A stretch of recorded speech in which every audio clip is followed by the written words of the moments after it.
পবিত্র রমজানের কারণে ৮ই মার্চের পরিবর্তে ১৮ ফেব্রুয়ারি থেকে মাধ্যমিক এবং নিম্ন মাধ্যমিক স্কুলের শিক্ষা কার্যক্রম বন্ধ রাখার নির্দেশ দিয়েছে হাইকোর্ট। অর্থাৎ পুরো রমজানেই বন্ধ থাকবে ক্লাস।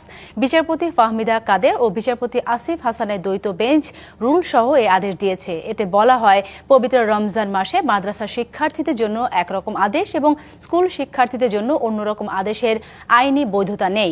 উভয় পক্ষকে রোজা পালনের সমান সুযোগ নিশ্চিত করা শিক্ষা মন্ত্রণালয়ের দায়িত্ব।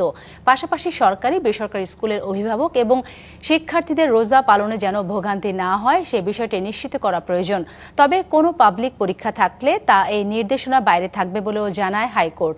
জনস্বার্থে বিষয়টি আদালতের নজরে আনেন সুপ্রিম কোর্টের এক আইনজীবী। তার করা রিটের শুনানি শেষে আদেশ দেয় উচ্চ আদালত। মাধ্যমিক এবং নিম্ন মাধ্যমিক স্কুলসমূহ সরকারি নোটিশ অনুযায়ী ৮ই মার্চ হইতে বন্ধ রাখার জন্য যে নির্দেশনা দিয়েছিলেন, মহামান্য আদালত তাহা ১৮ ফেব্রুয়ারি থেকে বন্ধ রাখার জন্য নির্দেশ দিয়েছেন।